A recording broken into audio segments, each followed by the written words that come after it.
The following is a production of DallasCowboys.com and the Dallas Cowboys Football Club. How about them Cowboys? Yeah! Go Cowboys! This is Girls Talk, Boys Talk, presented by Jigsaw Dating, preferred dating partner of the Dallas Cowboys, and broadcasting live from Dallas Cowboys World Headquarters at the Star. Now, your hosts, Jess Navarez, Aisha Morrison, Kelsey Charles, and Jane Slater. Dak Prescott, he'll be in the rehab group today, until he had a good visit with the doctor yesterday. So the next step is to get enough strength in the hand to throw the football. So he will work exclusively with Britt Brown today.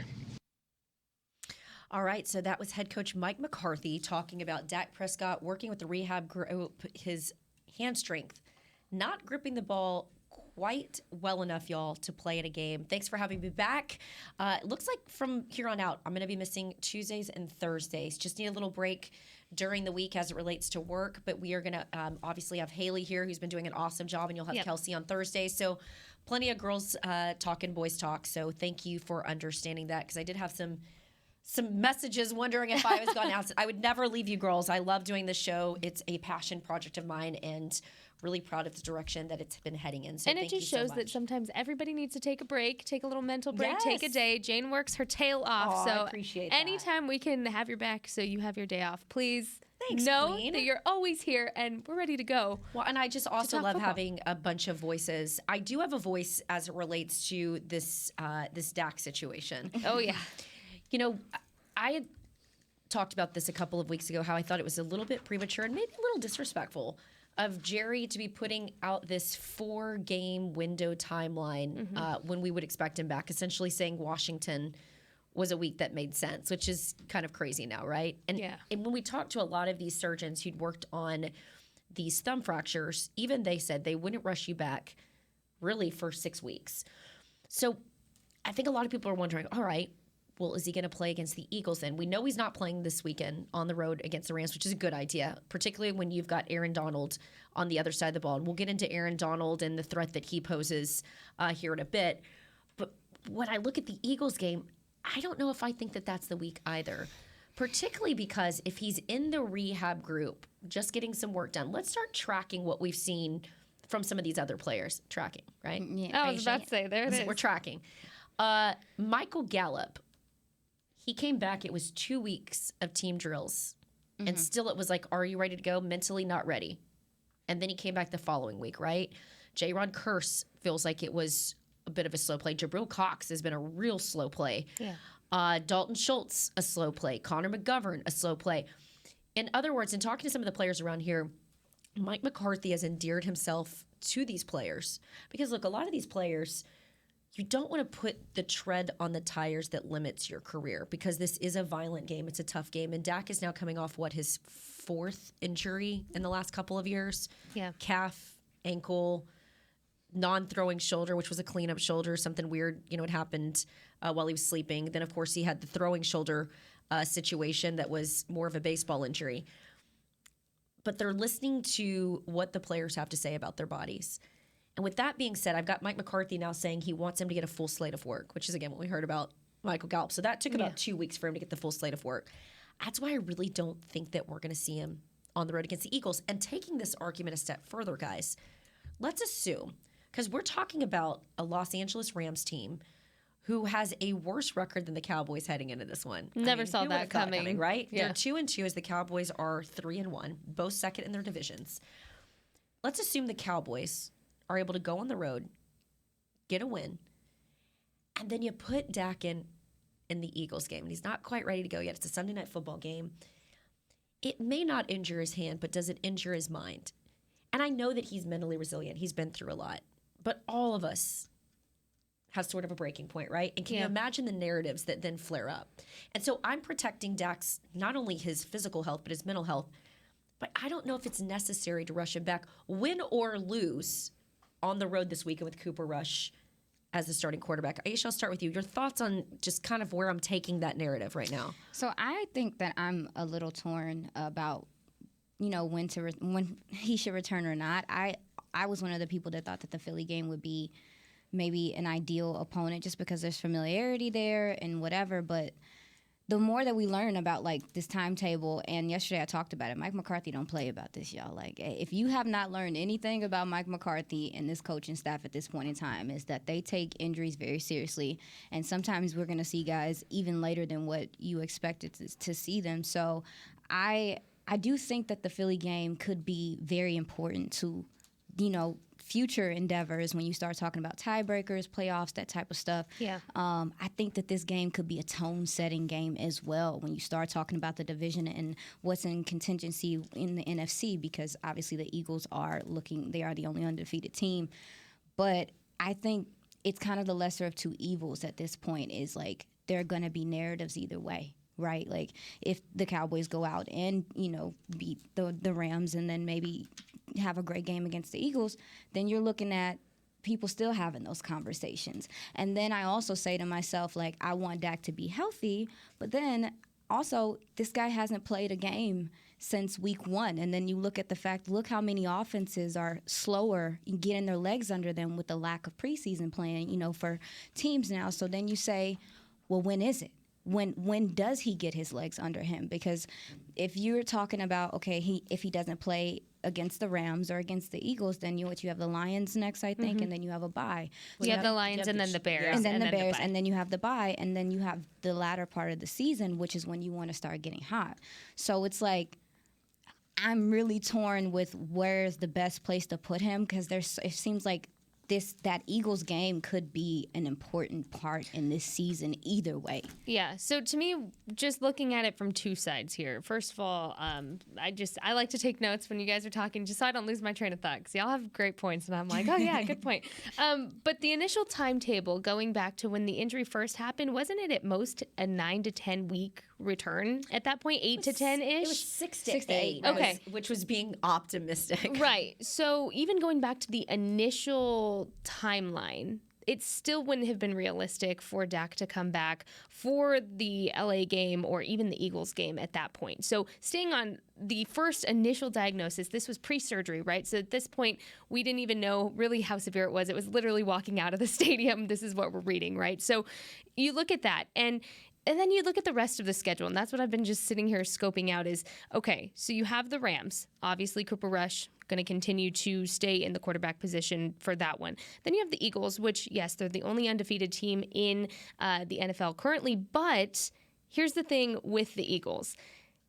It comes down to a matter of numbers. And I highly believe that the NFC East is going to come down to these games, whether they won or they lost early in the season. So to me, you don't take Cooper Rush out, because if he's going to go out, he's going to beat the Rams. He's going to be on a roll. You're talking what?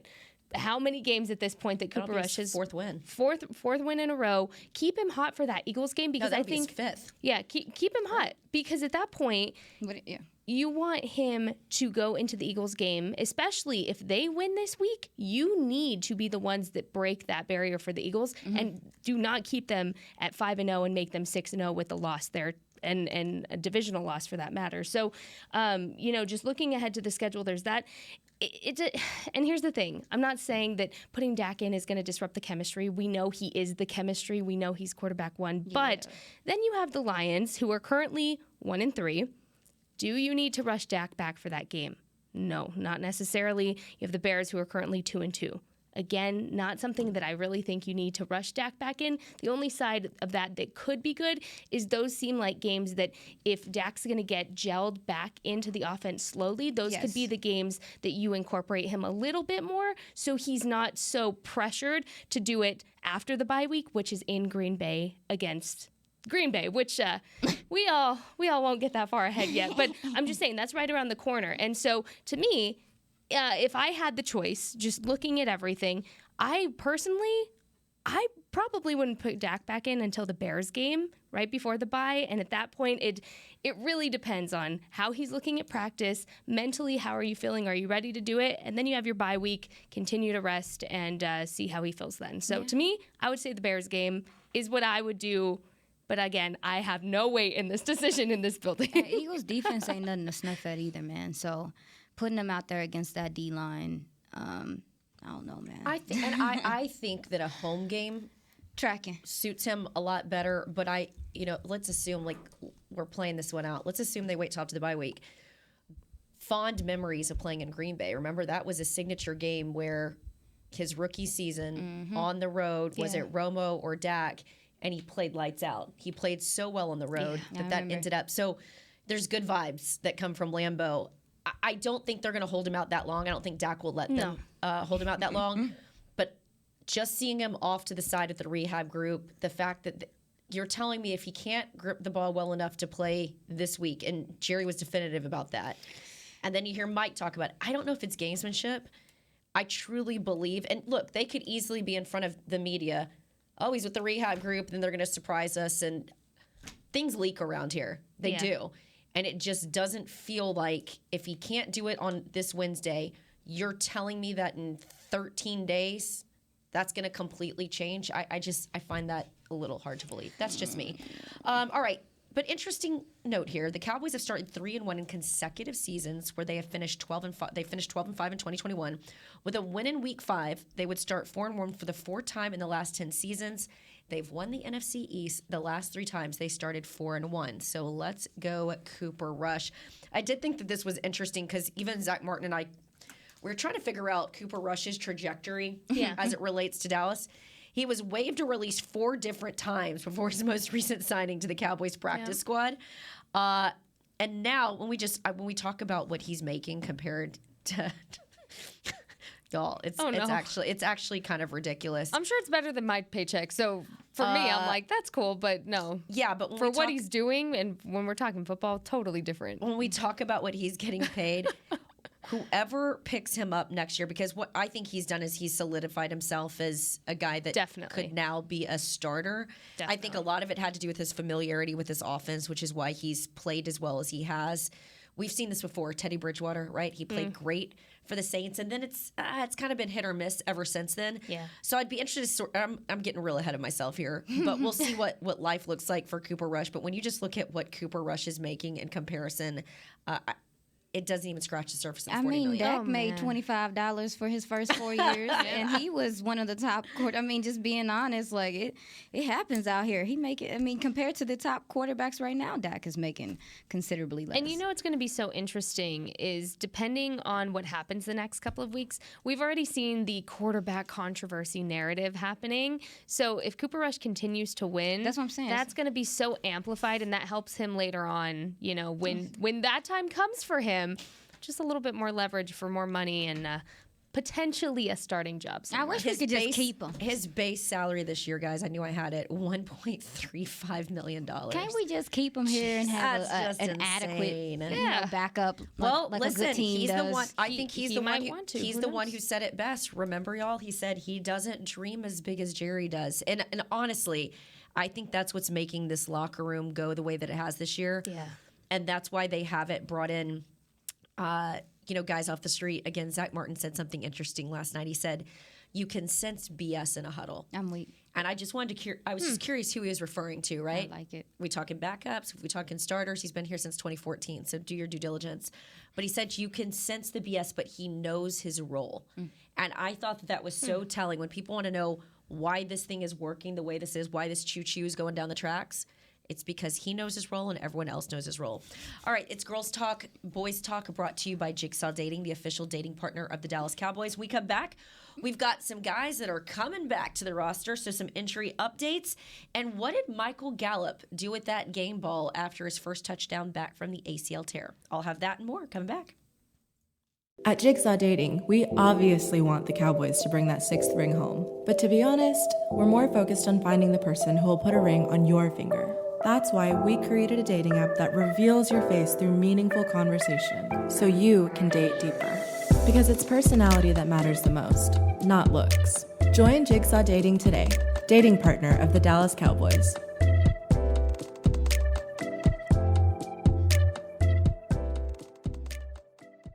All right, Pepsi-loving football fans, it's time we had a lesson in trash talk. And I'm not talking about that stuff that happens on the field. What I'm talking about is trash, and it's the only thing that belongs in your garbage can. No, recycling might not be as thrilling as converting a 4th and long, but next time you're thinking about throwing that Pepsi Zero Sugar bottle away, just cap it back up and pretend you're down by 6 with the recycling bin wide open. Know the difference? Make a difference. Be a team player and recycle. Visit PepsiTrashTalk.com to learn more. I'm Dak Prescott, quarterback of the Dallas Cowboys. And they snap it to Prescott, who looks right. It's not there. He escapes left. He'll run for a first down. Just like football, when it comes to crypto, it's important to have a team you can trust. With blockchain.com, I know I'm in good hands. Since 2011, they've been trusted by millions around the world to buy, sell, and trade cryptocurrency. Prescott's going to run this himself. Run it up the middle, and he scores. Whether you're new to crypto or an active trader, they've got you covered. What are you waiting for? Get started at blockchain.com.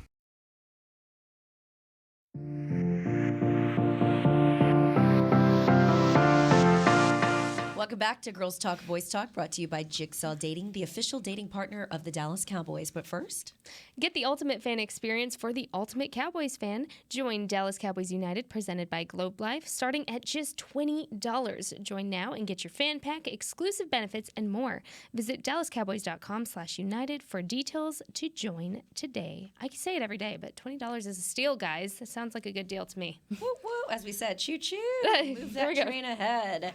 That's our title for today. Choo-choo.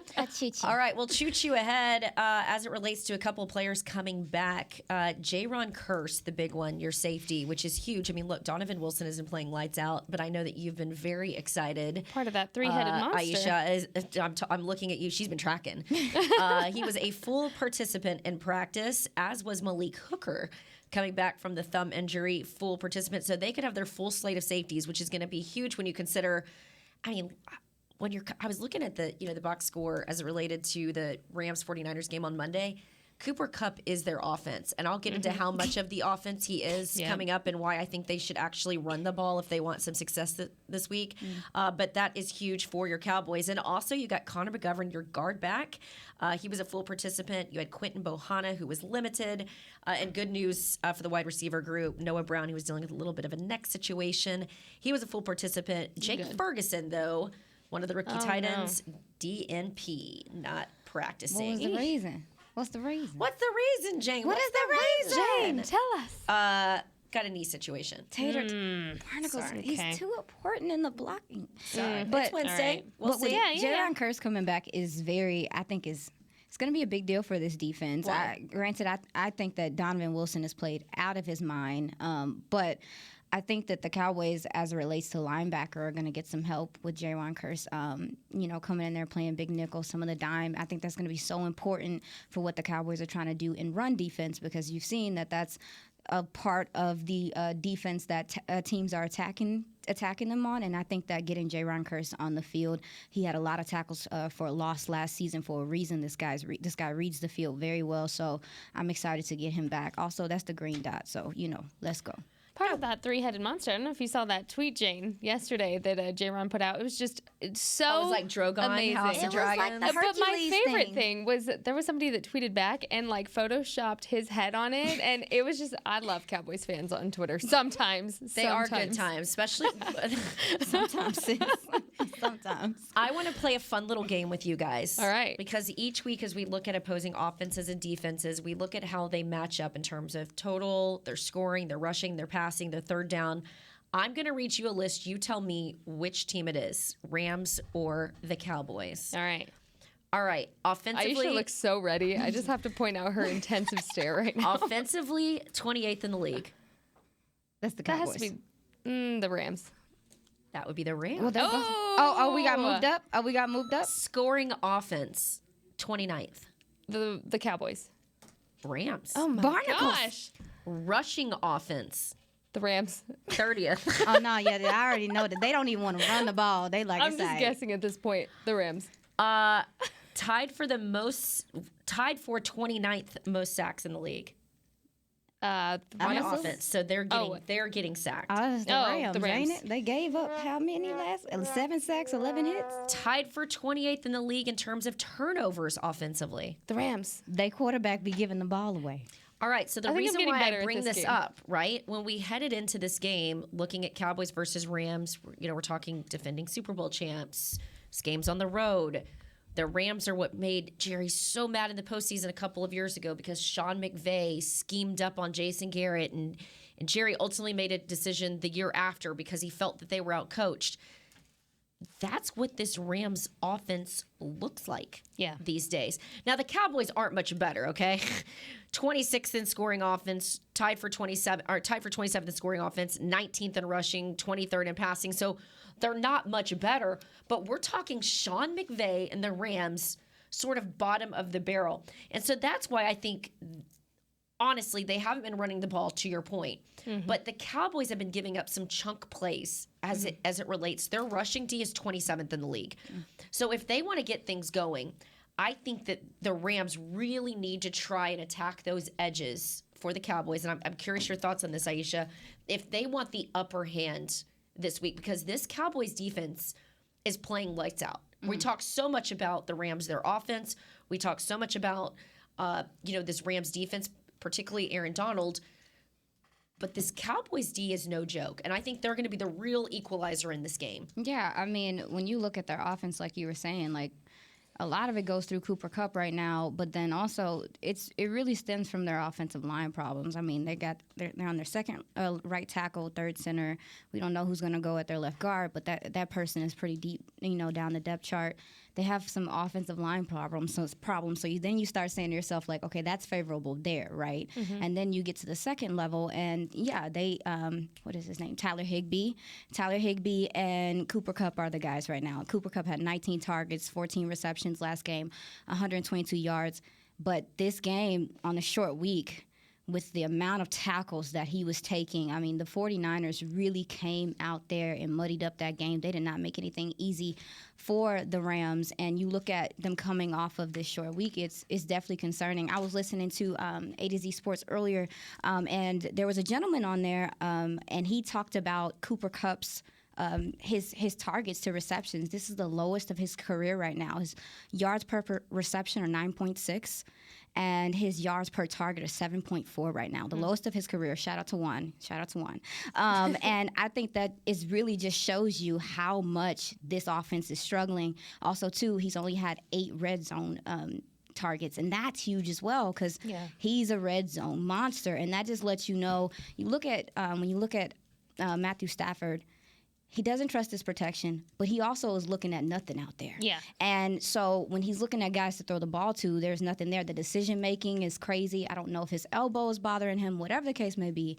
I think that the Dallas defense is going to have quite a few opportunities to get after the quarterback, but also they're really struggling to run the ball, and that's why it's not helping what he's trying to do. I mean, that's what I'm trying to see this game. Is Sean McVay going to adjust with the whole world watching, with all of the scrutiny, especially coming off how dominant the 49ers will? Is he going to adjust? But, okay, if he adjusts, what does that adjustment look like? Well, because you can't do a whole bunch to change your offensive line. Yeah. They don't have a whole bunch of receivers just coming in like, oh, let me save the day. They don't have a Michael Gallup coming in week 4. They are what they are right now. So this is going to be the chess match between Sean McVay and Dan Quinn. Like, how is he going to come in here and try to change things up for this offense to get going? I don't know if it's even possible with how the Cowboys jump on offensive linemen. I mean, we're seeing quarterbacks have record low time in passing in the pocket. This is not normal, right? So when you got a guy like Matthew Stafford, who already looks like he's seeing ghosts and going through his reads or not going through them at all. It's almost Halloween. Yeah, absolutely.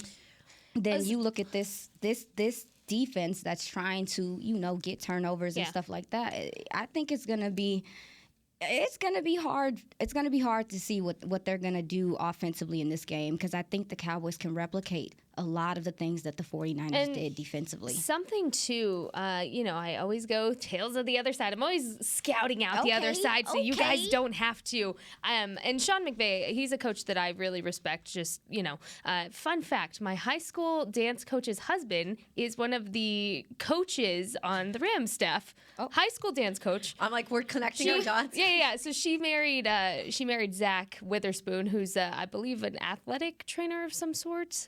Anyways, just fun fact. So I might send her a message and be like, hey, Nicole. But so, watching Sean McVay and him talk in his press conference, it seems like they don't have an identity right now. They're failing to establish who they are post Super Bowl win, and I think that is so important for the Cowboys to come in and capitalize. Something he mentioned as being a very big issue for them is that the Rams are having trouble in the red zone and they're settling for field goals. So I think the Cowboys defense can go in and capitalize on the struggle within the red zone and make them continue to settle for those field goals. It's going to frustrate them because Sean McVay, he is frustrated. You could just see it in his face. And, given they came off of the loss, but, Sean McVay's the kind of coach that you watch and you have an automatic respect for because of how he carries himself. You can tell he's a little defeated this week. So that can be one of two things. One, the Cowboys can play off of it and continue to drag them down a little more,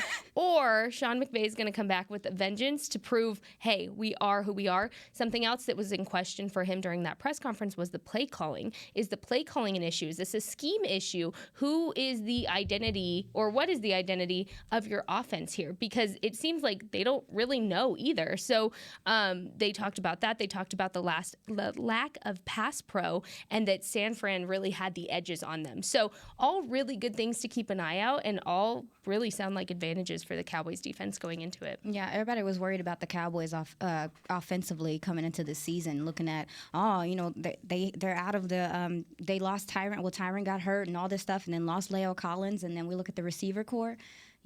You should have been paying attention to what was going on with the Rams because they definitely losing Odell Beckham and Andrew Whitworth. Yes, absolutely. But huge. they also have another receiver that they lost as well. It just lost me. But losing their receiver, they lost key guys in that receiver core, and it's showing. And they're going through that time where they're almost no-dimensional sometimes in games. And that sounds crazy, but yeah, they're not getting much from the run game. They're trying to run the ball at times, and they can't get anything there because the offensive line can't hold up, and the offensive line can't hold up in pass pro either. So they're probably going to do a lot of quick game stuff, screens, stuff that can possibly get the Cowboys defense off edge because we've seen some of the linebackers and stuff have trouble getting their eyes lost in the backfield and not shooting gaps correctly and stuff like that. So a lot of the stuff they're going to be doing is decoration. He really just mentioned too that there was just a disconnect from the run game and the pass game overall, and so there's just no established identity within that offense right now. And I think if the Cowboys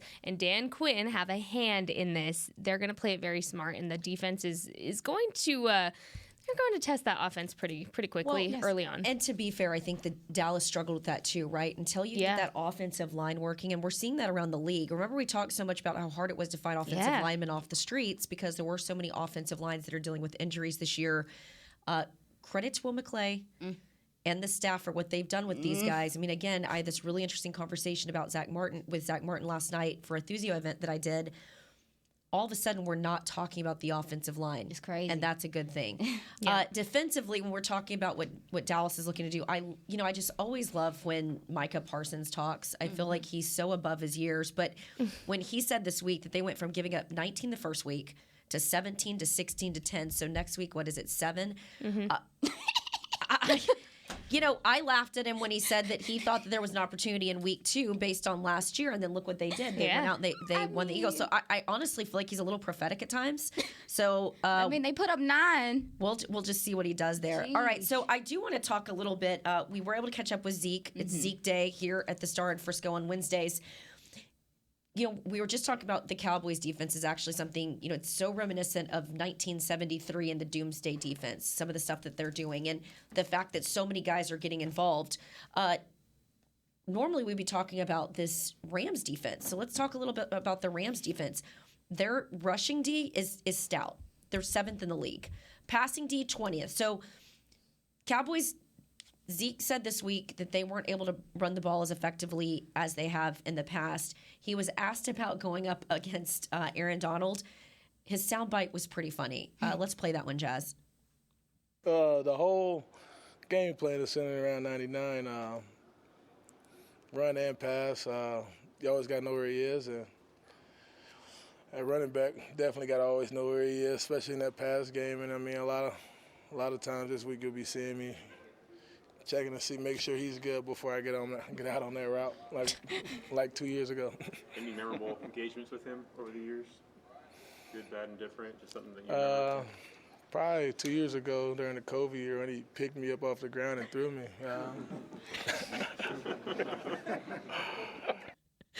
I love that, just even the image of it. But, listen, as much as we're talking about Aaron Donald, Micah Parsons, let's talk about their numbers in comparison to this year. Micah Parsons has 4 sacks, 9 QB hits, 15 QB pressures in 2022. Now, that helps when you're moving him all over, the defensive backfield. Aaron Donald, 2 sacks, 4 QB hits, 14 quarterback pressures in 2022. So when you look at the stats, Micah Parsons in his second year is right up there with the Defensive Player of the Year who's won it 3 times, tied for most in NFL history. So I think this is going to be a really interesting matchup. The other matchup that I'm looking forward to is Michael Gallup and Jalen Ramsey. Yes. Oof. Now, here's why I'm going to love this matchup. Jalen Ramsey loves to jaw. Michael Gallup never says anything. And I asked him about this, and so I'm sure you guys can appreciate this. He goes, I just smile at him. Oh. I feel like that's what Aisha would do in a street fight. Like the fact that you were actually a military veteran, it's fascinating to me because you don't really have that trigger in you. Oh. I haven't seen it yet. Ooh, you haven't seen it, Jane. Exactly. It's there. She's like a little chihuahua over here. It's there. Trust me. It's there. But Michael Gallup's like, I just smile at him. And I said, does that make people mad? Like, I used to love when Phillip Rivers or Andrew Luck would be like, great tackle. Loved that. Great job. Great to see you. Michael Gallup just doesn't say anything to Jalen Ramsey. He just smiles at him. I feel like that bothers people more than jawing That's back. what I said to like him. it mentally, you think about it. If you're upset and somebody's like, "Are you okay?" It's just so annoying. It's more aggravating. So I love that for him. That's actually, I'm glad that you said Michael Gallup against Jalen Ramsey because a lot of people are looking at CD to maybe match up against Jalen Ramsey. And so the reason why he said that, Aisha, and I thought the same thing, he said is because they both play outside the boundaries. And so that's why he thought he'd be traveling with Jalen Ramsey a lot of the day. Well, I mean, I still think that there's going to be opportunity for him to be lined up against him. I don't see them just keeping Jalen on CD. It looks like they don't do that a whole bunch with Jalen Ramsey anymore. He kind of moves around, so we'll see how things are. But also, too, remember last year that was a big play, the no PI or whatever, or the offensive PI with Michael Gallup with the push off. I mean, that game could have went totally different. So maybe there's still some bad blood there. We'll see. Well, and the other thing that came up, because I always like to give you guys some of the insights from the locker room, because not all of it makes it to NFL Network or at your TV screens when you're watching at night. We were talking a little bit about how, it's not just what CeeDee Lamb does, obviously, in catching the ball, but also a little bit in protection. Ezekiel Elliott had that big 31-yard catch and run, and he delivered that downfield block. Great question from Michael Gallen. He said, we've got a joke around here about CeeDee. We call him 250. And we said, why 250? He said, because he might be 210, 205 pounds, but he plays like he's 250. Oh. So now every time I see CeeDee Lamb, I'm just going to think of 250. But another fun note as it relates to the wide receiver room, I said, what did you do with the game ball? Because obviously that was a big deal. Did you grab that for your personal collection? He's like, oh, yeah. That's at home, because he even talked about how hard it was to come back, how much that helped his confidence. And it was CeeDee Lamb the whole week who was so excited, he said, to get him back, not only because he was going to help him on the field, because, he's been getting all of that double, triple coverage this year, but he said it was going to be a monster game for Michael Gallup, and I think it was. And if that's what Michael Gallup looked like his first game back, the big 15-yard catch, and then, of course, he had the huge touchdown, what can we expect from him this week? So, because we were talking about weapons. Weapons to weapons. The Cowboys right now, between Tony Pollard, Ezekiel Elliott, Noah Brown, Dalton Schultz, you can't go down the list, and I'm leaving guys out. And Noah Brown is, a lot of people would consider Noah Brown a weapon now. He does too you much. You have to give him attention. He makes too many plays for people to not account for him. But I also want to talk about Dalton Schultz. I know he's not getting a lot of burn because he didn't have a whole bunch of receptions, but if you look at him, he is blocking more willingly. He is getting his nose in there. Also, too, he's a decoy on a lot of these plays. Somebody saw the rookie stepping up. And I don't care as long as he do it. Especially, I don't care as long as you do it, man. Especially with Jake Ferguson, whatever he is dealing with. 12 personnel is important to this team and what they do. So you want another tight end to get in there and block. And I will say that Dalton Schultz looks like he definitely is wanting to block more for whatever reason. And also, but also too, his presence shows to matter on the tape. He's bringing an extra defender with him in some instances, and that's getting other guys open. So I just wanted to talk about, a little bit of Donald Schultz and what he's doing too. Yeah, he's there. What I'm going to be interested to see is how many more reps Michael Gallup will get this week, because I think we're going to see a lot more of his presence, obviously, than we did last week, with him slowly coming back in, integrating back in for, both the physical and the mental aspect of things. So I'm interested to see more of a Michael Gallup show than we did last week into this game, because I think they're really going to need him, especially on the edges. I think Michael Gallup is going to be key to this game. So who is gonna, with the McGovern situation, right? Great question. I mean, you're going up against the Aaron Donald, right? So McGovern struggled at times last week, to be expected. The gentleman's coming off the high ankle sprain. Is Jason Peters going to get more burn this week? With Aaron Donald coming in here, also too, do they start to ramp up Jason Peters a little bit more than they already have ramped him up, because you got Philly coming up then? We already knew. You and I are on knew. the same wavelength here. I also with your offensive line, they are using Matt Farniok with the Hulk package and stuff. Sometimes I think it's counterproductive, but we just not gonna go there. But I do think that this offensive line looks better when Jason Peters is out there. So you want to get this guy out there and hopefully see him get more reps this game, because you probably going to need him. What's funny is, I was on my way over here, and I have little alerts on my phone when players post anything, just in case. I don't ever want to miss a thing. He posted on Instagram, and I tweeted this out because I just thought it was hilarious. But it was a little video of him and Cooper Rush, and their heads are photoshopped over these guys dancing to This Is How We Do It. And his caption, I'm trying to scroll down to see what he had said, but basically he was like, "We got this, Coop. This is on us, Coop." In his caption, he said, "Let's work, Coop." So to me, that's a little ominous, right? You can kind of assume that maybe we're going to see a little bit more of him this week based on that post. It was a great post. I'm like, Jason Peters is feeling the vibe within the Cowboys locker room, and you hear him on sounds at the sideline, like he's the guy. He's amping them up before they go out there and score. He's like, "Hey, all 4 seconds, let's play through your reps," and he's being really encouraging to the guys, and he sets the tone, I think, for the offensive line. Yeah. So we'll see, because I want to see him on the field. Well, I want to see him during that Eagles game. That's gonna be a fun one for him. And he's played against these guys in practice, so that's gonna help out too. Yep. All right, guys, we're gonna take our final break, but when we come back, who do we think is gonna have a standout game? I know it's a little early in the week. Very. Mine's a defensive player. All right. Girls Talk, Boys Talk, brought to you by Jigsaw Dating, the official dating partner of the Dallas Cowboys. When we come back, we'll break that down. At Jigsaw Dating, we obviously want the Cowboys to bring that 6th ring home. But to be honest, we're more focused on finding the person who will put a ring on your finger. That's why we created a dating app that reveals your face through meaningful conversation, so you can date deeper. Because it's personality that matters the most, not looks. Join Jigsaw Dating today, dating partner of the Dallas Cowboys.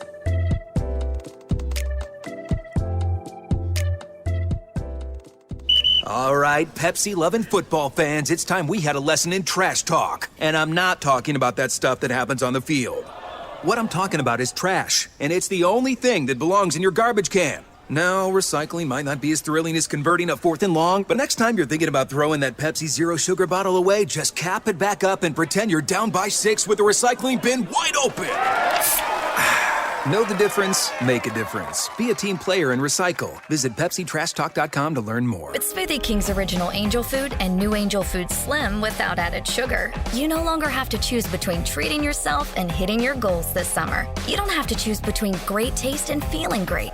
Because at Smoothie King, every blend is made with whole fruits and no syrups, so you can satisfy your cravings without compromise. The only choice you will need to make is which one is best for you. Try our classic Angel Food or the new Angel Food Slim, blended without added sugar. Smoothie King, rule the day.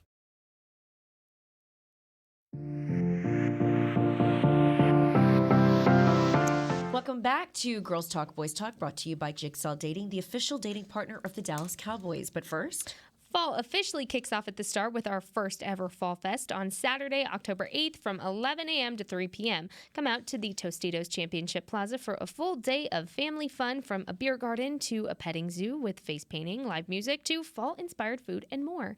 The event is free and open to the public, so for more information, you can visit thestarinfrisco.com. Sounds fun. I love pumpkin season. I love pumpkin season. Are you guys a pumpkin spice latte? 100%. You are. 100%. I haven't done it. I'm gonna have to taste one before I come in here on Friday. Do a I'm pumpkin nervous chai. to say anything because I feel like, as a black person, when I say I like pumpkin spice, I get treated like a leper. They treat me bad. Little too basic. They treat Aisha. me bad. They be like, pumpkin spice. I like green bean casserole. Jasmine's winging. Jazzy said she's going to treat you like that. See, thank you. I appreciate you. Don't treat me bad. I like pumpkin spice. This is like what You're allowed I to like love, good things I love in you life. in the burnt orange look. Oh my though. God. And no, it's very fall over here. Orange. Love it. All right. Well, who do you think is going to be the spookiest player against the Rams? We'll go ahead and we'll that'll be my segue there. I know I kind of threw you guys off guard on this, but mine is a defensive player. I think it's going to be Trayvon Diggs. Yeah. Because I think these interceptions, he's the type of guy that it's like once he gets going, not dissimilar from Ezekiel Elliott, we start seeing him get into a rhythm. I'm not talking like it's in game for Ezekiel Elliott. You start giving enough touches, he starts getting going. For Trayvon Diggs, I've noticed, and we sort of talked about last year, once he gets one, then it's a second one. You know what they say? My mom always said, what happens once happens 3 times. He's now got back-to-back consecutive picks. I think this is going to be another week on the road. He gets another one. I'm scared. I'm scared. No, Don't be scared. Because I really want to pick like Osa or Neville, because the middle of their offensive line is insane. But then you look at right tackle, you like Tank is probably like, I don't know, man. Okay, I say Osa Odigizua. Osa Odigizua has been quiet, like to other people, because he do a lot of stuff. But quietly, he's having a fantastic season. Yeah. And I hope that maybe this is the game where he breaks out, because they have a lot of interior issues. So Osa. You truly are the people's champ. I love that when you watch the film, like some of these guys don't get the shout outs and you're like, I want to talk about him. Yeah. Other people do it, but I really, especially this is my first time really looking at the draft and watching guys like last year, the draft time. That was one of my first times seeing these guys get drafted, watch their development, and really see them progress. So I guess I know we're not supposed to get attached to certain players, but you will when you but come I to do, enough. but I do, and Osa's one of those guys, and it's so dope because He's it's your something pet that's cat. well, he's one of them. He's one of them. Not the pet cat. Because that's something that you see with this team is that guys have come here, and you didn't expect for them to do some of the things they're doing. Because when Osa Odigizua was drafted, I knew he could take on double teams and really mess some stuff up in there. But I didn't know he could do like and be pass rushy, right? So you got DTs that have pass swim moves. right? Meet those swim moves. You got pass rush ability. What is going on this side of the table? Well, listen. You must not ever dated nobody to play basketball, because they always catching you slipping. Girl.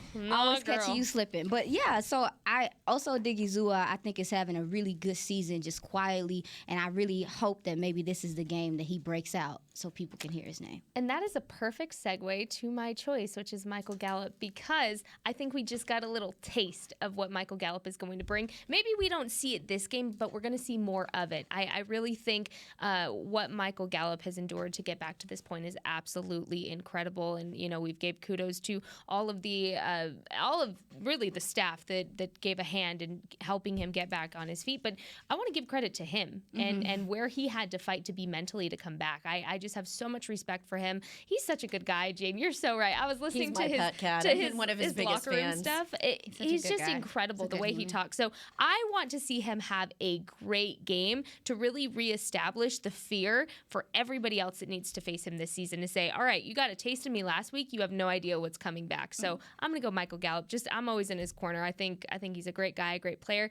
And I really am so excited to see now that he has his mentals back a little bit more after seeing one game. He's hungry and he's going to say, I want more of that. So I'm going Michael Gallup this week. Well, especially after seeing Deron Bland get his first interception in the That last was game. beautiful. On Friday, I'm going to go ahead and prepare you guys for homework. I want to ask you who is going to surprise us the most, okay? In this game that's on a good Sunday. one. So I y'all love start that. thinking about it. And fans, if you've got some surprising players, find me a surprising player on the roster and tweet at us. Yeah, tweet me.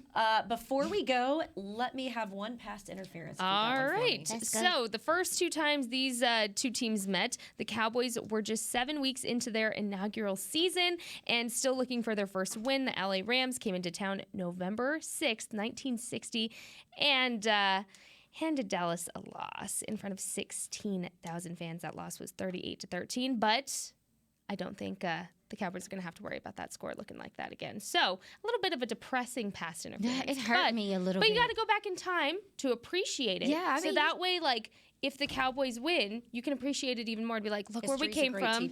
Look where we ended up. Okay. All Yeah. Being optimistic. Glass half full here. Well, for myself, Jess, and Aisha, this has been Girls Talk, Boys Talk. I will see you back on Friday. On Thursday, I believe we've got Kelsey Charles here in the host seat. But we will see you then. Thank you so much for being so loyal to us and tuning in. We really do appreciate it. And we just hope the show gets better and better as the weeks and months go on.